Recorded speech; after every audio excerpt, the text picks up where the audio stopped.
성경을 가장 많이 기록한 분이 바울 사도인데 영감으로 13권의 성경을 기록했습니다. 우리가 오늘 읽은 갈라디아서는 6장밖에 안 되는 비교적 짧은 서신이지만 그 포함된 내용이 대단하기 때문에 독특한 위치를 차지하고 있는 성경입니다. 예수 믿는 신자의 자유대헌장이다 이렇게 불리기도 하는데요. 이 갈라디아서를 잘 읽어오면 역사적으로 초대교회가 발생하는 그 상황을 잘 알 수가 있습니다. 뿐만 아니라 신학적으로 그리스도의 복음에 대한 바울의 해석을 볼 수가 있는데 한마디로 다른 복음은 없다 해서 원액적인 십자가와 부활의 복음을 옹호하는 그런 말씀을 대하게 됩니다. 신앙적으로는 참된 영적 자유에 대한 예수 믿는 신자들의 선언이 들어 있는데요. 이 제일 먼저 마태복음이 있다고 해서 먼저 기록된 거 아닙니다. 이 복음서나 사도행전보다 갈라디아서가 먼저 기록이 됐는데요. 1517년에 교회 개혁을 시작할 때 알려진 대단한 인물 마르틴 루터는 갈라디아서를 읽으면서 내가 영적으로 각성했다. 그렇게 기록을 남기고 있습니다. 이 감리교의 창시자로 잘 알려진 웨슬레라고 하는 분은 갈라디아서를 통해서 내가 마음의 평안을 얻었다라고 기록을 하고 있습니다. 신앙의 거장들의 이런 고백을 보면 갈라디아서가 대단한 성경인 것을 우리가 알 수가 있는데 좀 더 구체적으로 들여다보면 역사적으로 복음의 기원을 설명하고 그리고 신학적으로 복음의 본질을 설명을 하고 그리고 이 복음을 구체적으로 우리의 생활에 적용하는 것까지 갈라디아서가 보여주고 있습니다. 오늘 설교 제목이 성령을 따라 행하라 라고 하는 제목인데 성령에 의한 윤리적인 생활을 해야 된다. 다시 말하면 성령을 따라 행하는 것이 하나님께 영광이 된다. 그 말이잖아요. 우리가 성부와 성자와 성령 하나님을 믿는데 이 성령의 이름을 성경은 다양하게 소개를 합니다. 로마서 8장 9절에 보면 하나님의 영, 그리스도의 영 이렇게 소개하는데 하나님의 영이라는 건 말 그대로 창조주 성부의 영을 말하는 거죠. 그리스도의 영이라는 것은 구속의 영, 재창조의 영을 말합니다. 그러면서도 이 구속을 성취하시고 실시하시는 성령님으로 소개를 하는데 이 성령님은 성부 하나님과 성자 예수님께서 이 땅에 보내셨습니다. 오신 성령님께서 여러 가지 사역을 하시는데요. 특별히 우리 속에 거주하던 악령을 쫓아내버리고 우리 속에 성령님이 거하심으로 성도의 영혼을 다시 살리십니다. 말하자면 예수 그리스도의 보혈로 우리의 모든 죄를 씻어내고 정결하고 의롭게 만들어 놓으신 분이 성령님이죠. 따라서 우리가 구원받았다라고 할 때 성령님이 너는 내 것이다 라고 인치신 것입니다. 그리고 이렇게 성령님께서 우리를 구원시킨 데서 끝나지 않고 성령을 따라 살아가도록 하십니다. 믿음으로 의롭게 된 성도는 이제 성령 안에서 살아가는 성결의 생활을 시작을 합니다. 말하자면 우리가 하나님의 자녀가 됐다, 구원받은 신자가 되었다, 거기서 끝나는 것이 아니고 거기에 머물러 있지 않고 육체의 욕심을 버리고 성령의 인도를 받는 생활을 시작하는 것입니다. 오늘 읽어드린 본문은 예수 믿는 신자들의 구체적인 실천 강령인데요. 우리가 그리스도 안에서 얻은 자유를 보존하려고 하면 성령을 따라 사는 삶을 살아야 된다라고 바울은 권하고 있습니다. 그러면 성령을 따라 행하려면 어떻게 됩니까? 육체의 욕심을 버려야 됩니다. 갈라디아서 5장 16절에 육체의 욕심을 이루지 아니하리라 그랬고 17절에는 육체의 소욕은 성령을 거스리고 라고 했습니다. 오늘 바울은 성령과 육체라는 개념을 이 두 개념으로 반대의 개념으로 우리에게 설명하죠. 따라서 성령을 추구하든지 육체의 삶을 추구하든지 양자택일을 요구하고 있습니다. 바울은 육체를 아담의 범죄로 말미암아 죄에 오염된 타락한 존재의 개념으로 사용을 하고 있습니다. 이런 육체는 하나님의 은총을 거부하는 인간의 죄된 본성을 의미합니다. 육체는 인간의 이 지적인 타락뿐만 아니라 도덕적으로 보이는 한계성까지 로마서 7장 18절에 보면 의미를 하고 있습니다. 한마디로 육체는 땅에 속한 것인데요. 한마디로 하나님이 계시지 않은 사람이 육체죠. 창세기 6장 3절에 여호와께서 이르시되 나의 영이 영원히 사람과 함께하지 아니하리니 이는 그들이 육신이 됨이라 그랬습니다.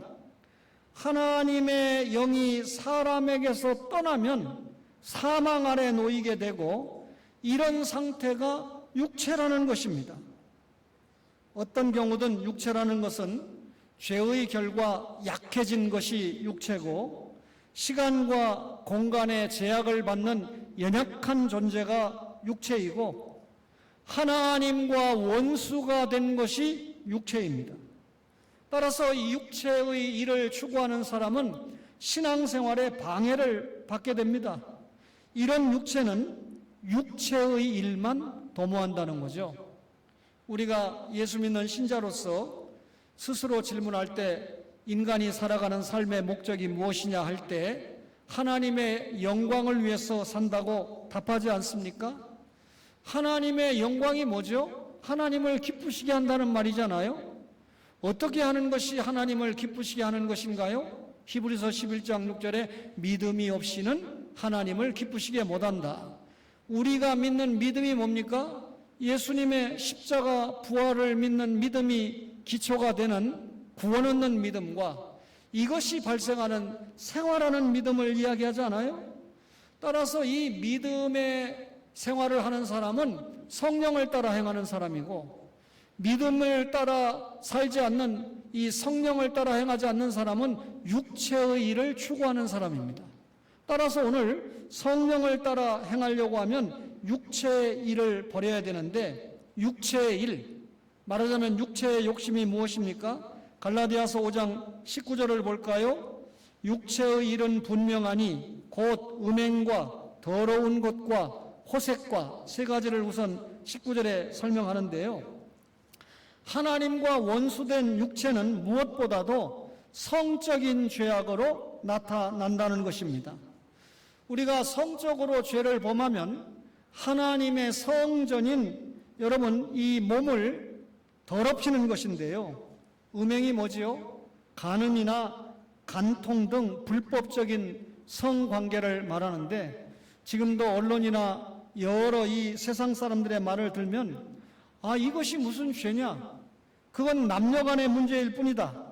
성인들이 알아서 결정할 문제지 그게 무슨 문제가 되느냐 해서 여러분 이상한 길으로 흘러가고 있지 않습니까?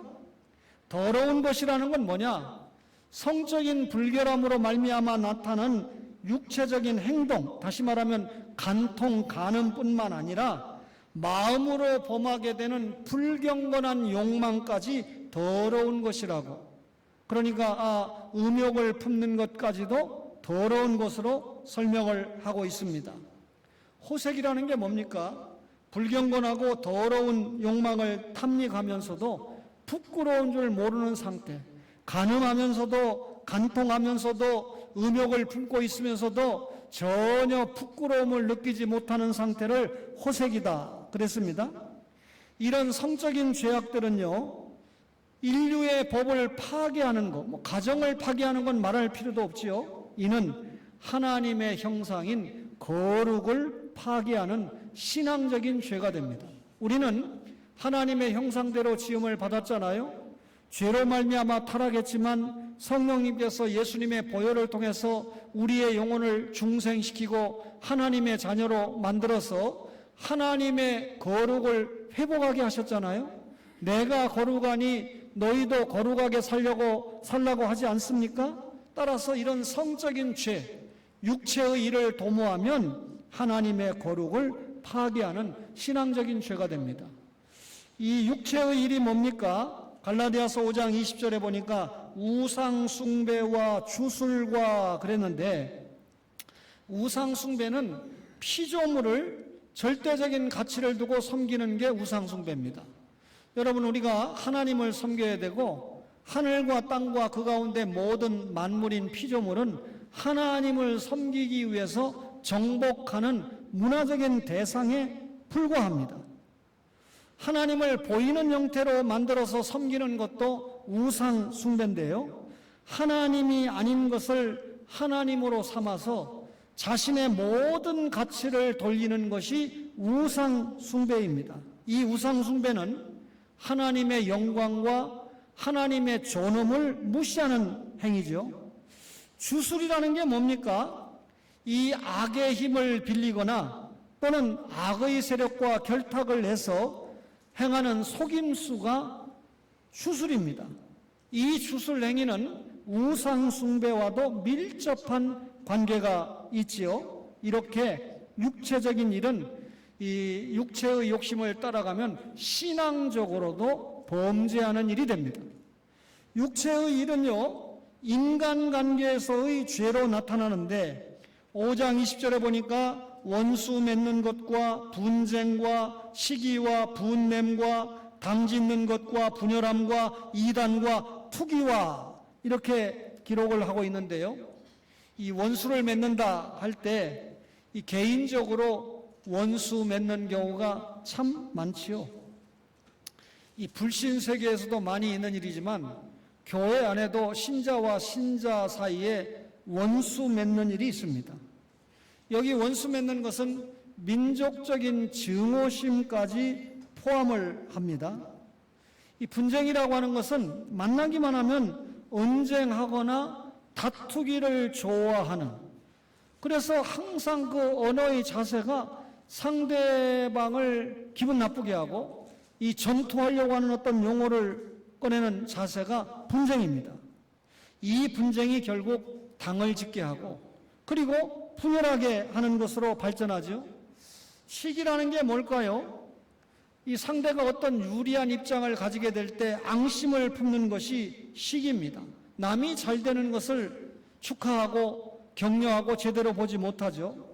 분낸다는 게 뭡니까? 사람의 마음 가운데 가지고 있는 분노를 여과 없이 바깥으로 터뜨리는 행위가 분냄입니다. 요즘 이 분노 조절을 잘 못해가지고 일어나는 사건들이 동서남북에서 얼마나 우리를 힘들게 하는지 모릅니다.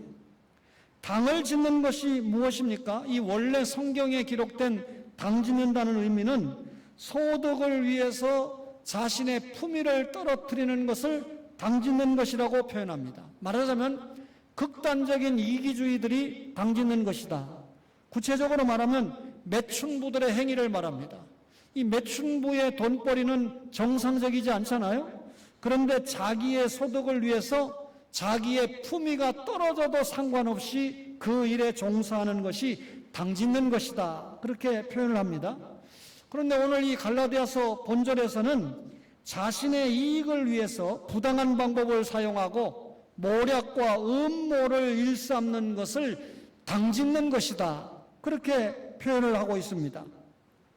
다른 사람에 대해서 시기하고 분내는 것을 잘하는 것이 당을 짓는 것과 분열함의 원인이 된다고 그러면 이단이라고 하는 것은 당을 짓는 것과 분열함의 결과가 이단이 형성되는 겁니다. 그러니까 오늘 이 인간관계에서 죄로 나타나는 육체적인 일은 정말 성령을 따라 행하는 것과 정반대 역행되는 삶들이죠. 이단이라고 하는 것은 특정한 견해들로 뭉친 집단을 의미하는데요, 우리 교회에서는 복음을 회방하는, 다른 복음을 전하는 자들이 이단이죠. 예수님의 십자가 부활의 복음이 아니라도 우리가 착하게 살으면 구원받을 수 있다. 아주 이단들은 또 헌금을 드리면 구원받을 수 있다. 교주와 몸을 섞으면 구원받을 수 있다. 이게 이단들의 이 특징이잖아요.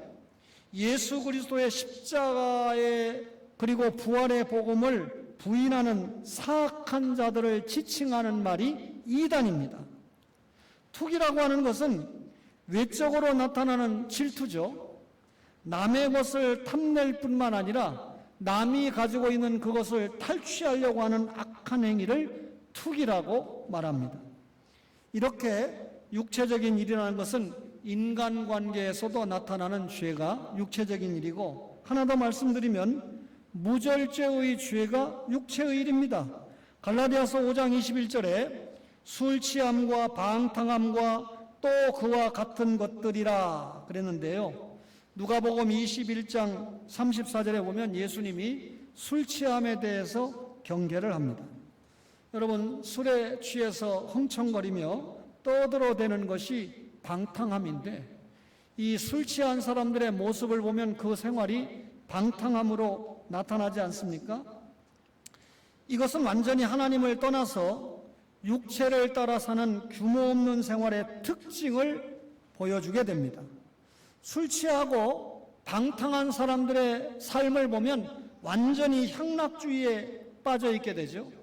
그러니까 자기의 육체의 즐거움만을 위해서 사는 그 사람들의 모습을 보면 결과적으로 하나님과 점점점 엄청나게 멀어져 있는 것을 봅니다.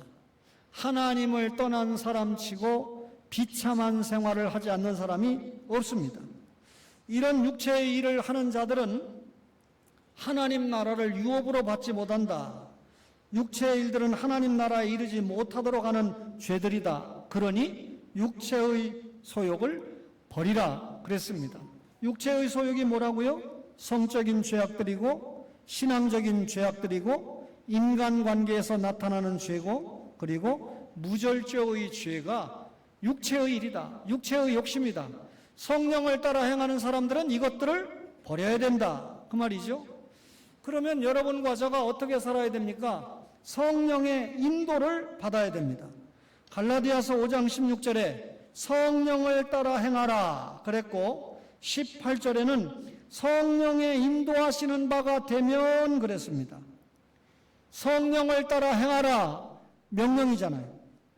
계속해서 성령을 따라 행하라 이 말은 그 상태에 머물러 있어라 그런 말이거든요. 성령과 함께 사는 것은 우리가 성령 안에 머무는 것이고, 그 성령님과 깊은 교제를 하는 것이 성령을 따라 행하는 것입니다. 성령님께서, 예수님께서 십자가에 죽으시고 부활하실 때 함께 동역하셨습니다. 그 성령님께서 죄로 말미암아 죽었던 우리의 영혼을 살리시는데 역사하셨습니다. 따라서 성도는 성령을 따라서 행할 뿐만 아니라 성령님께서 우리 자신을 직접 다스릴 수 있도록 우리의 공간을, 마음을 열어야 한다는 거죠. 그러면 여러분, 이 성령의 인도를 받는 사람이 어떤 사람일까요? 육체의 욕심을 이루지 않습니다. 오늘 갈라디아서 5장 16절 볼까요? 내가 이르노니 너희는 성령을 따라 행하라. 그리하면 육체의 욕심을 이루지 아니하리라. 육체의 소욕은 성령을 거스리고 성령은 육체를 거스르나니 이 둘이 서로 대적함으로 너희가 원하는 것을 하지 못하게 하려 함이니라 그랬습니다. 하나님의 거룩한 영인 성령은 인간의 마음 속에서 영적인 일들을 할 수 있도록 돕는다는 겁니다. 고린도전서 2장 14절에 보면 육에 속한 사람은 하나님의 성령의 일들을 받지 아니한다. 우리는 성령에 속한 사람이니까 성령의 일을 받고 성령의 인도를 받는다는 것이죠.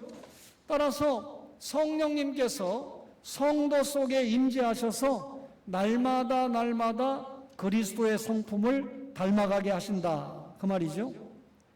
그리스도의 성품을 닮아가는 여러분과 저가 결국은 하나님 앞에 죄의 병기가 아닌, 불의의 병기가 아닌 의의 병기로 살도록 하십니다. 로마서 6장 19절에 너희 지체를 의의 병기로 드리라는 제목으로 제가 1985년 3월 23일에 결혼을 했는데, 그때 남대문 시장에 큰 불이 났거든요. 근데 주례하는 목사님이 50분 이상을 설교를 하고 시작부터 제 결혼식이 마쳐지는 데까지 1시간 10분이 걸렸습니다. 제가 앞으로 제가 목사가 되면 주례를 좀 줄여야 되겠다. 왜냐하면 제 아내가 1시간 10분여를 서 있는데 참 힘들어하는 모습을 제가 봤습니다. 그 말을 하려고 하는 게 아니라 그때 들은 말씀이 앞으로 이제 신학생이고 목사가 될 사람이니까 너희의 지체를 의의 병기로 드려야 된다. 결혼식 설교 중에는 좀 특별한 설교를 들었습니다. 성령을 따라 행하는 사람은 우리의 이 육체를 아까 육체의 일을 추구하는 것이 아니라 성령을 따라 행하는 사람은 의의 병기로 드리는 삶을 산다. 따라서 육체의 소욕을 따라 살지 않습니다. 육신의 만족을 위해서 하나님의 말씀을 어기는 삶을 살지 않고 오히려 하나님의 말씀을 이루기 위해서 자신의 육신의 만족을 제어하는 거죠. 그래서 육신을 부단히 훈련하는 것입니다. 성령의 인도를 받는 사람은 율법 아래 있지 않습니다. 갈라디아서 5장 18절에 보니까 너희가 만일 성령의 인도하시는 바가 되면 율법 아래 있지 아니하리라 그랬습니다. 율법 아래 있다 이 말은 율법의 종이 된 상태를 말하죠. 여러분, 이 법이라는 게 사람을 죽이려고 만들어 놨습니까? 살리려고 만들어 놨습니까? 여러분이 살인을 범하거나 남에게 해를 주면 그에 상응하는 벌을 준다는 것은 아예 그런 일을 하지 말아라 하니까 사람을 살리고 안전한 사회를 만들기 위해서 법을 만드는 거 아니겠습니까? 그런데 이 법을 가지고 자꾸 사람을 죽이는데 적용하는 사람들이 있어요. 그 법을 자기 자신에게 적용을 해야 되거든요. 그래서 성경의 10계명의 법을 자기에게 드릴 때 내가 하나님을 사랑했는가? 내가 이웃을 사랑했는가? 자꾸 자신을 들여다봐야 되는데 자꾸 남에게만 들이댑니다. 너 이 죄 졌지? 나중에 보면 자기는 그걸 지키지도 못하면서 남에게만 요구하죠. 이걸 우리가 바리새인이다 이렇게 얘기하잖아요. 여러분, 이 율법은 자신에게 들이대야 되는데 자꾸 남에게 들이댑니다. 이게 율법의 종의 상태에 있는 사람인데요. 성령의 이끌림을 받아 사는 성도의 삶은 율법의 요구를 여러분 이행해야 됩니다. 여러분, 주님이 율법을 폐하러 오신 것이 아니라 완성하러 오셨거든요. 그런데 우리가 율법을 지킬 수 있는 능력이 없습니다. 살인하지 말라고 그랬는데 제가 어제 사람 죽였습니까? 그런데 형제를 미워하면 이미 살인했다. 살인죄에 걸렸어요. 간음하지 말라 그랬는데 제가 무슨 간음했습니까? 그런데 여인을 보고 음욕을 품으면 이미 간음했다. 그러니까 여러분, 율법을 지켜서 구원받을 수 있는 사람은 단 한 사람도 없다는 거예요. 그럼에도 이런 율법을 성령의 인도를 따서 지킬 수 있다는 겁니다. 성령의 인도를 받으면 죄와 사망의 법에 살지 않고 생명의 법 속에서 자유를 누리면서 살 수 있다. 여러분, 우리가 예수님의 십자가 보혈을 통해서 사죄의 큰 기쁨을 얻었잖아요. 우리가 참 평안을 누리고 사는 이유가 뭡니까?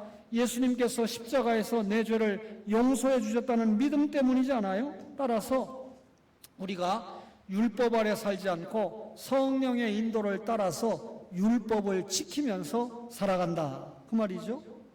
성령의 인도를 받는 성도는 성령의 열매를 맺는 생활을 합니다. 갈라디아서 5장 22절에 오직 성령의 열매는 사랑과 일합과 화평과 오래 참음과 자비와 양선과 충성과 온유와 절제니 이 같은 것을 금지할 법이 없느니라 그랬습니다. 육체의 일은 죄악된 본성에 의해서 발생을 합니다. 그런데 성령의 열매는 성령님이 사람들 가운데 생동적으로 역사하시면서 얻어지는 열매가 성령의 열매입니다. 우리가 성령의 은사에 대한 말씀을 받았습니다만 이 성령의 열매는 성령의 은사와 구별되는 개념인데요. 성령의 사역뿐만 아니라 인간의 책임성을 동시에 함축하는 것이 성령의 열매입니다. 성령 안에서 사는 사람은 그 생활로 열매를 맺게 되는데요. 여러분과 저가 늘 하나님 앞에 감사하는 것은 내가 하나님 앞에 죄 용서받을 수 있는 자격이 없는데, 구원받을 수 있는 공로가 없는데 하나님께서 무조건적으로 우리를 사랑하셔서 자기의 독생성자 외아들을 우리를 위해서 내어주셨다. 엄청난 사랑을 받았잖아요. 사랑을 받았으면 사랑을 나타낼 줄도 알아야 됩니다. 하나님의 사랑을 받았으면 그 사랑을 지극히 작은 자 하나, 이웃을 사랑하는데 나타내야 되죠. 따라서 구원받은 사람은 구원의 기쁨이 나타나야 됩니다. 나는 하나님 앞에 구원받은 하나님의 자녀다라고 하는 그 기쁨이 나타나야 되죠. 여러분, 하나님과 우리 사이에 뭐 때문에 틈이 생겼습니까? 죄 때문에 막힌 틈이 생겼잖아요. 이것을 누가 허물었습니까? 예수님께서 십자가에서 하나님과 우리 사이에 막힌 죄의 담을 헐어버렸습니다. 그래서 우리가 예수님을 화목제물이다 그렇게 이야기하잖아요. 따라서 화목제물 예수님을 통해서 하나님과의 관계가 회복된 우리는 그 회복된 관계를 이웃 관계에서 나타내야 된다. 하나님의 사랑을 받은 우리가 이웃 사랑을 통해서 나타내야 된다 그 말입니다. 우리가 살다 보면 참 여러 가지 시련을 당하는 일이 많습니다. 그런 가운데도 다른 사람에게 관용을 보여주는 인내가 필요하다고 요엘서 2장 13절에 기록을 합니다. 하나님의 자비로움을 추구하여 다른 사람에게 늘 너그럽고 친절하게 해야 됩니다. 선한 성품과 행동으로 이웃을 대해야 됩니다. 제가 드리는 말씀이 아니고 성경 구절마다 이런 말씀들이 드러나 있지요. 따라서 이 다른 사람들이 나를 믿고 의지할 수 있도록 신실해야 합니다. 저 사람은 믿을 수 없는 사람이야. 저 사람은 예수 믿는다고 하면서도 늘 우리에게 이런 부담을 주는 사람이야가 아니고, 저 사람을 만나면 기쁘고 저 사람과 대화하면 행복하고 저 사람을 만나면 무엇인가 배울 수 있는 점이 있고, 왜 그럴까? 예수 믿는 신자래. 그리고 하나님의 말씀대로 사는 사람이래. 그게 그리스도의 향기 아닙니까? 범죄자나 반대자를 대할 때에도 자제력이 있어서 올바르게 대하고 규모 있게 여러분 참아야 합니다. 육체적인 소욕, 특히 성적인 욕구를 자제해야 되는데, 고린도전서 7장 9절에 보면 절제할 수 없거든 결혼하라 그랬습니다. 정욕이 불타는 것보다 결혼하는 것이 나으니라 그랬습니다. 신부로 살면서 정욕에 불타서 범죄하는 것보다는 결혼하는 것이 낫다 그 말이죠. 여러분, 이 신부와 목사, 성직자라고 이야기를 하지만, 여러분, 목사가 가정을 가지고 있기 때문에 부성애라는 것도 있잖아요. 또 가정이라는 것도 잘 알잖아요. 여러분, 제가 이것을 설명하려고 하는 게 아니라, 오늘 성령을 따라 행하는 사람은 이렇게 여러분 성령의 열매를 맺는 생활을 해야 된다. 성령을 따라 사는 삶은요, 아무런 제재를 받지 않습니다. 성령의 열매가 뭐죠? 사랑과 일합과 화평, 오래 참음과 자비와 양선, 그리고 충성과 온유와 절제를 말하는데, 이것이 사람의 능동적인 행동에 따라서 맺어지는 열매가 아니라 성령의 사역에 의한 선물입니다. 다시 말하면 성령님께서 우리와 함께 해주셔서 우리가 성령을 따라 행하면 맺어지는 열매입니다. 따라서 이 성령의 9가지 열매를 우리가 곰곰이 들여다보면 율법의 요구를 모두 성취한 것들입니다. 그러니까 우리가 성령의 인도를 따라 살다 보면 하나님의 법을 지키게 되고, 하나님의 법을 지키면 결국 하나님께 영광이 되는 것이죠. 성도는 어떤 경우든 자신의 신앙 행위로 말미암아 선한 행위를 맺어야 합니다. 행함이 뒷받침되지 못하는 믿음은 죽은 믿음입니다. 실천이 수반되는 믿음은 반드시 그 속에서 열매를 볼 수가 있습니다. 여러분, 따라서 성령을 따라 행하는 실천이 수반되는 믿음을 우리가 살아갈 때 결국 열매가 맺어진다 그 말이죠. 마지막으로 성령의 인도를 받는 성도는요, 정과 욕심을 십자가에 못 박는 생활을 합니다. 오늘 갈라디아서 5장 24절을 볼까요? 그리스도 예수의 사람들은 육체와 함께 그 정욕과 탐심을 십자가에 못 박았느니라 그랬습니다. 성령 안에서 사는 자는 자기 속에 있는 죄성을 십자가에 못 박아버립니다. 그래서 누구와 연합된 삶을 살죠? 그리스도와 연합된 삶을 삽니다. 예수 만나기 전에 가졌던 자기의 본성을 모두 십자가에서 척결한다는 거죠. 예수 만나기 전에 행했던 모든 죄를 철저하게 회개한다는 것입니다. 그리하여 철두철미하게 성령의 인도를 따라서 새 생활을 한다는 것이죠. 성령 안에서 성령을 따라 사는 것은 구원받은 성도의 새로운 삶의 원리입니다. 새로운 삶의 규범입니다. 새로운 삶의 고백입니다. 성령을 따라 행하는 것이 이렇게 귀중하다는 거죠. 그래서 오늘 갈라디아서 5장 25절에 만일 우리가 성령으로 살면 또한 성령으로 행할지니, 성령으로 행할지니 이 말은 원어가 성령을 따라 행하라보다 훨씬 엄격하고 규범적인 의미입니다. 군대적인 의미에서 명령에 순종하는 그 의미를 담고 있는 뜻이 성령으로 행할지니입니다. 성도가 성령의 인도하심에 철저히 순종하는 삶의 원리를 우리에게 본문이 가르치고 있는 거죠. 이렇게 복음은 구원의 진리만 우리에게 알려주는 것이 아니라 구원받은 신자가 어떻게 살아야 되는지 삶의 원리까지도 제시하는데, 오늘 이 갈라디아서를 통해서 성령에 의한 새로운 생활을 우리에게 제시하는데, 그게 뭡니까? 성령을 따라 행하는 삶이죠. 성령을 따라 행하는 사람은 어떤 사람입니까? 육체의 욕심을 이루지 않고, 그리고 율법 아래 있어 율법의 종으로 살지 않고 성령의 열매를 맺는 생활을 하며 정과 욕심을 십자가에 못 박는 생활을 한다 그랬습니다. 여러분과 제가 예수님 부활 승천하시면서 내가 떠나가면 진리의 성령이 오신다 그랬는데, 오순절 성령 강림을 통해서 신약의 유일적인 성령 강림의 사건을 말씀으로 받았습니다. 그리고 그 성령님이 오셔서 여러 사역을 감당했지만 우리를 중생시키는 성령 세례, 우리가 하나님의 자녀가 되는 역사를 말씀을 통해서 받았지요. 그리고 성령 세례 받은 자에게 성령 충만해라. 성령 충만은 뭡니까? 성령님께서 우리 안에서 일하심의 정도가 성령 충만인데, 다시 말하면 예수 믿는 신자가 능력 있는 삶을 사는 정도가 성령 충만입니다.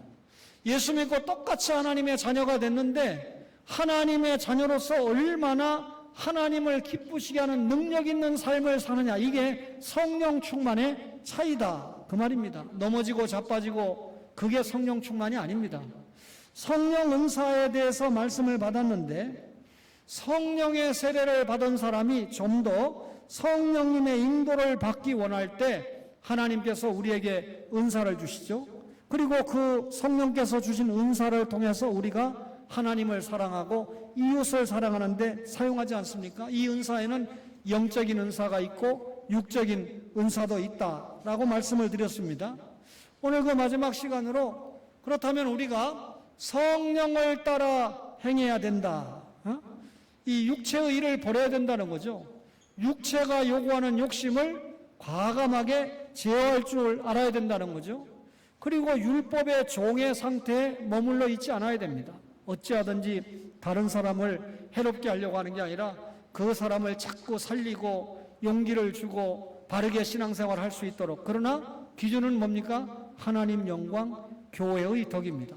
하나님 영광과 교회의 덕은 생각하지 않고 개인의 인권만 생각하니까 교회가 혼란해질 수밖에 없죠. 그렇게 혼란해진 교회에 바울 사도가 고린도전서와 후서를 기록해서 바른 교회 운동을 할 수 있도록 권면을 했던 것입니다. 따라서 우리는 성령을 따라 행하면서 성령의 열매를 맺는 생활을 해야 되죠. 그러면서 동시에 정과 욕심을 십자가에 못 박는 생활을 해야 됩니다. 아무리 생각해도 주일날 여러분이 이렇게 교회에 올라와서 주일을 지키고 예배를 드리는 이유가 뭡니까? 우리가 하나님 앞에 구원받았다는 감사 때문입니다. 구원받은 하나님의 자녀이기 때문에 주일을 지키라고 하는 주님의 말씀에 따라서 올라와서 예배를 드리면서 우리의 영혼을 간수하는 거 아닙니까? 그리고 이렇게 구원의 감사를 하면서 성화 생활의 꽃을 피우는 겁니다. 구원받은 것으로 끝나지 않고 날마다 주님의 거룩을 닮아가면서 주님을 닮아가는 거죠. 그러는 가운데 우리가 사명의 열매를 맺게 되는데 그 열매는 딱 구령과 양육이라는 열매라고 그랬어요. 예수 믿지 않는 사람은 예수 믿게 도와주고, 예수 믿는 사람은 나 때문에 신앙이 다운되는 게 아니라 나 때문에 신앙이 성장하고 성숙할 수 있도록 도와주는 거죠. 따라서 구령이 뭡니까? 전도잖아요. 선교잖아요. 그리고 양육이 뭡니까? 교육이지 않습니까? 우리가 두 가지 사명이 있는데 하나가 내적인 사명입니다. 내적인 사명이 뭡니까? 하나님 앞에 올라와서 구원받은 신자로서 예배 드리는 겁니다. 이 예배는 여러분 이 하나님께 모든 영광을 돌려드리는 하나님 사랑의 표현이잖아요. 그리고 다른 하나가 교제입니다. 하나님 사랑한 자, 받은 자, 이웃 사랑하라고 그랬죠. 여러분 이 성도는 영원한 가족이에요. 이 가족 가운데 아들이 예수 안 믿고 죽었습니다. 지옥 가잖아요. 영원한 가족이 아닙니다. 확실한 것은 구원받아서 하나님 앞에 이렇게 공동생활을 한 초원 가족이 알고 보면 영원한 가족입니다. 이렇다고 여러분 믿지 않는 가족을 무시하라 제가 그렇게 설교한 적이 없어요. 믿지 않는 영혼을 영원한 가족으로 만들기 위해서 부단히 기도하고 우리가 애를 써야 된다는 거죠. 따라서 하나님을 사랑하는 사람은 성도를 사랑하는 교제에 성숙해야 됩니다. 교회에 오면 교제가 활발하게 이루어져야 됩니다. 그것이 당짓는 것이나 분열함이 아니라 어찌하면 하나님의 영광을 드러내고 교회의 덕을 세울까 하는데 모아지는 거죠. 외적인 사명은 뭡니까? 말 그대로 전도죠. 그리고 교육이죠. 그래서 부지런히 전도하고 선교하고 그리고 예수 믿는 신자를 하나님의 자녀로 교회의 회원으로 교육하는 거죠. 그래서 개혁교회는 교회의 문턱은 낮추고 직분은 높인다. 그래서 누구든지 교회 오는 사람은 막지 않고 교회 오도록 하되 교회의 회원권은 굉장히 높여서 아무에게나 세례 주지 않고 아무에게나 집사 세우지 않고 아무에게나 장로 세우지 않는 그것이 개혁교회의 특징인데 우리 교회가 잘해온 것도 있지만 연약하고 부족한 부분도 있었습니다. 지상교회는 완전할 수가 없어요. 완전한 교회는 어디 가야 가능합니까? 천국에 가야 가능합니다. 따라서 우리가 이런 설교를 들으면서 여러분도 목사도 성령을 따라 행하면서 하나님께 어떻게 하든지 영광을 돌리고 그리고 하나님의 몸된 교회의 덕을 세우면서 우리가 의의 병기로 최선을 다해서 사용받는 초원의 모든 가족들이 되시기를 주의 이름으로 간절히 바랍니다.